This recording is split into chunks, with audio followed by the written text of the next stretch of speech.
É sabido que a história do cinema no Brasil começa em julho de 1896, quando ocorre a primeira exibição de cinema no país, na cidade do Rio de Janeiro. É fato também que os primeiros filmes gravados no país foram, em sua maioria, documentais. Essas informações são facilmente encontradas nas diversas obras literárias relacionadas à historiografia do cinema brasileiro.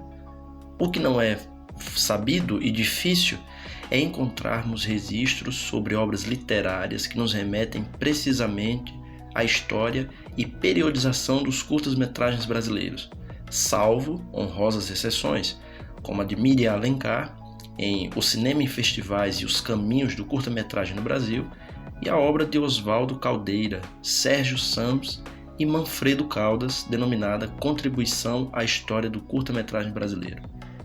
Para entendermos um pouco melhor a história dos curtas-metragens, devemos partir da década de 30, pois classificar um curta-metragem antes desse período torna-se um trabalho um tanto quanto difícil devido às suas características, pois não existia uma definição de curta, média e longa-metragem. Um panorama definindo períodos de tempo com datação mais precisa começaria na regulamentação da exibição do então chamado Complemento Nacional, nos anos 1930, definição primeira que imporá um determinado formato temporal, um estilo estético e um circuito de exibição.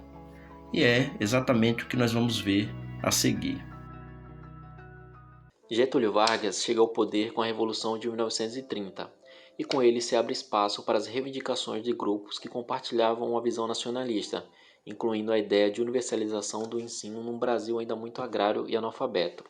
O entusiasmo com o cinema como ferramenta auxiliar nesse processo aparece nos discursos de Vargas, que se rodeia de intelectuais orientados pelo programa modernista nacionalista, como o etnólogo entusiasta dos novos meios de comunicação de massa Roquete Pinto, que foi pioneiro do nosso rádio e membro da comissão encarregada de inaugurar nossas leis cinematográficas. Um decreto de lei de 1932 cria uma taxa cinematográfica para a educação popular, tirando do longa estrangeiro os recursos para a produção de curtas brasileiros de cunho educacional. Interferindo o governo na exibição, o Ministério da Educação e Saúde passa a fixar a proporção das metragens dos filmes nacionais a serem obrigatoriamente incluídos na programação de cada mês, ou seja, reconhece-se o espaço do filme de longa-metragem estrangeiro, mas se prevê a exibição obrigatória do filme curto nacional, classificado como educativo no programa de salas de cinema. Essa é a fase de afirmação do tal complemento nacional, primeira encarnação do nosso curta-metragem. Espaço esse reservado ao didatismo, à não-ficção, à brasilidade e ao financiamento estatal, deixando esse espaço inverso do entretenimento, da narrativa ficcional, da novidade internacional e do investimento capitalista, visando o lucro comercial ao longo estrangeiro. Em 1973, criou-se a ABD, a Associação Brasileira de Documentaristas. O órgão, mesmo com este nome, agregava os curtas-metragistas também em geral. Prova de como ainda se confundia facilmente a ideia de curta com a de documentário. Uma herança persistente da era do complemento nacional. O grande legado dessa associação foi a chamada Lei do Curta, um dispositivo legal que determinava a obrigatoriedade de inclusão de curtas-metragens nacionais na programação das salas de cinema do país. Criada em 1974, implantada em 1977, reformulada em 1985 e inviabilizada em 1990, a Lei do Curta, em poucos anos, criou um mercado para a produção e distribuição de filmes de curta-metragem no Brasil. Atraiu os maiores talentos de toda uma geração de cineastas, desestimulada com o declínio do sistema Embrafilme de financiamento para longas. Promoveu a descentralização e a diversidade e gerou novos núcleos de produção, recolocando assim o Brasil no mapa da inovação cinematográfica.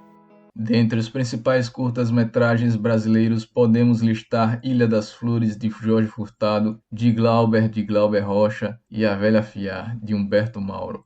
Considerado um dos melhores curtas-metragens brasileiros de todos os tempos.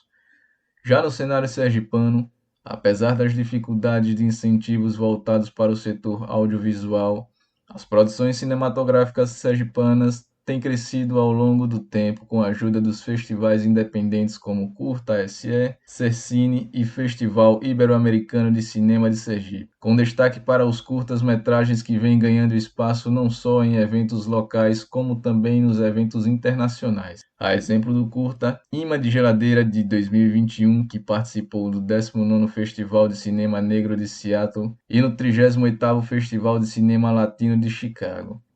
Dirigido por Caroline Menezes e Cid Jonatas Araújo, este curta é uma ficção que transita entre os gêneros cinematográficos terror e fantasia, para narrar a vida de um jovem casal preto que vive numa periferia sergipana.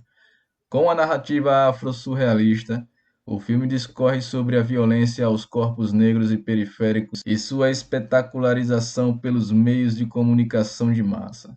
Outros curtas sergipanos que ganham destaque nos últimos anos foi Em Silêncio, dirigido por Vinícius Borges, que venceu o Festival Ibero-Americano de Cinema de Sergipe 2021, contando a história de Helena, uma mulher acometida por uma doença silenciosa. Após vivenciar uma tragédia particular que a fez perder a vontade de viver, ela tenta buscar ajuda e conta com o apoio da amiga Laura, mas a sua vida já não faz mais sentido. Com isso, o cenário sergipano vem ganhando forças a cada ano e se destacando cada vez mais.